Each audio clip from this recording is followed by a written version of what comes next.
I want to give props to something before I go to the next show, and after that I'm going to take a bit of a hiatus and prepare for Laura Steiner and Cal Kalinske of Secular Talk is going to be here at 6 p.m. Eastern, and Laura Steiner is going to be here at 12 p.m. Pacific. That's going to be 3 p.m. Eastern. I think that's right.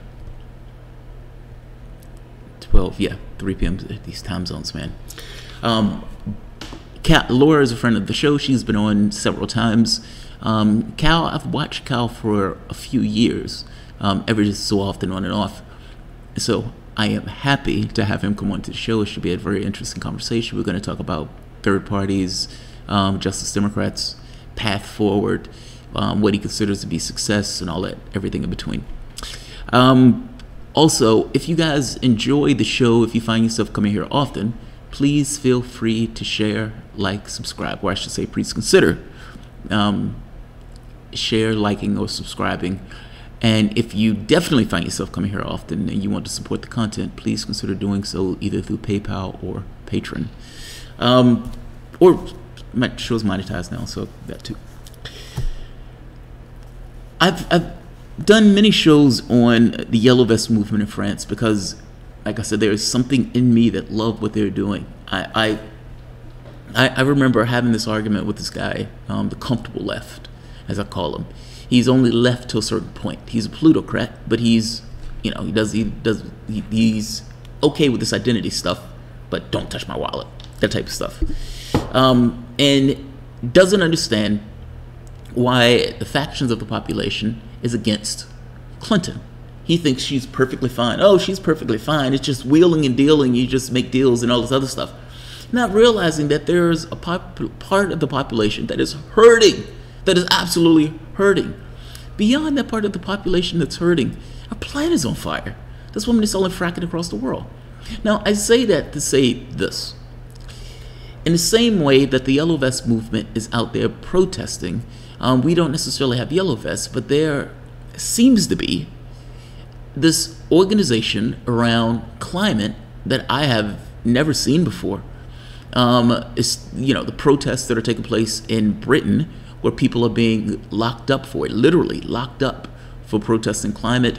The UN announcement saying you have 12 years left. 12 years. And even within the context of 12 years, you have many of the people who are speaking at the conference in Katowice saying it's too late. We've already gone beyond the brink where we are going to suffer severe consequences of our actions.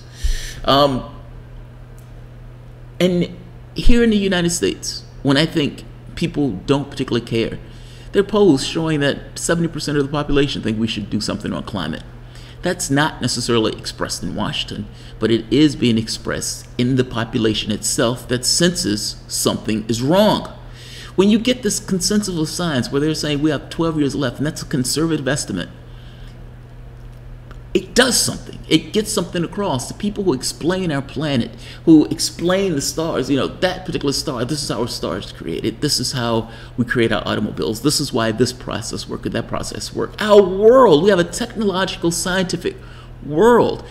Even the medium to which I am engaging with you now is a work of science. The ability of our satellites in order to move around is based on Einstein's equals mc squared, his equations. Because what they found was when they did the estimates, there was a faction where it was slightly off. It was slightly off for relativistic reasons. Even though it's, you know, no, it's not going at the speed of light.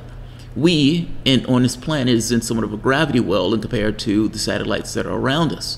And if we want the information accurately sent from one satellite of point A to point B, you have to take into account relativistic equations. It's fucking phenomenal. When Einstein croaked before they were able to evaluate that. Meaning he came up with a theory that they didn't even have the technology to demonstrate. I guess I'm making a point. We have a technological scientific world. That technological scientific world is telling you your planet, your ecosystem is falling the fuck apart. That's what they're telling you. These conservative guys, They're not making this up. This is based on evidence and information. They've amassed all of this data from all of these scientists around the world, from all of these different nations, and it's clear. This is not up for debate. This is clear. And by the way, I'm not one of those people who think that scientists can't be wrong, but if they're wrong, I get a cleaner planet. To me, this is a win-win. A green energy New Deal would create all sorts of good-paying, decent jobs in this country, let alone... Look, it's a win-win. It may be a loss for oil companies, but from the standpoint of us having cleaner air, cleaner water, new paying jobs, it's a win-win. The Sunrise Movement has taken to arrest and protest, meaning putting their bodies on the line in order to get Congress to do something about this particular issue. Take a look at this. This took place yesterday, and if I'm not mistaken, they are today getting arrested, but this was yesterday.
I'm here with one of the founders of the Sunrise Movement, Varshini Prakash. Varshini, tell me what's happening right now. So 60 people were just arrested in front of Nancy Pelosi's office, calling for her to support a select committee for a Green New Deal as proposed by Alexandria Ocasio-Cortez. There are still hundreds of other people who are sitting in at Rep. Hoyer's office, who is the second in command in the Democratic Party. Earlier today, also, there was a sit-in happening in front of McGovern's office from Massachusetts, who will be the chairman of the Rules Committee and oversees the process for creating select committees such as this one. So we are amazed and inspired by hundreds of young people taking action. We had 3 simultaneous sit-ins. We had 46 simultaneous lobby visits this morning. It is clear that the momentum, the inspiration amongst young people is only growing for the real solutions to the climate crisis. And what are the stakes? What happens if we don't act? I mean, the stakes are everything. It's the water we drink. It's the air we breathe. It's the safety and security of the places that we call home. It's about whether my generation and the generations that come after me get to live out our lives in peace and dignity, or in a world that is quickly and rapidly falling into chaos and destruction. So everything is on the line right now, but also everything is at our fingertips right now. We have such a huge opportunity to create tens of millions of good jobs for our generation, to actually elevate the lives of millions of working people, eliminate poverty, and support a transition off of fossil fuels for the American economy and society.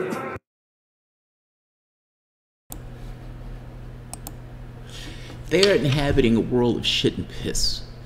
Understand the world to which they're inhabiting. They have a situation where college loans, meaning if they go to school, there's going to be some predator that's going to say, hey, if you want a better world, you're going to give me $50,000. And there's going to essentially hound them for the rest of their life that they can't even discharge with bankruptcy. They're going to have Obamacare that's essentially going up in healthcare costs, meaning year after year after year after year. 95% of the jobs that were created were low income or minimum wage, meaning they're stuck in somewhat of a gig economy. This is their world.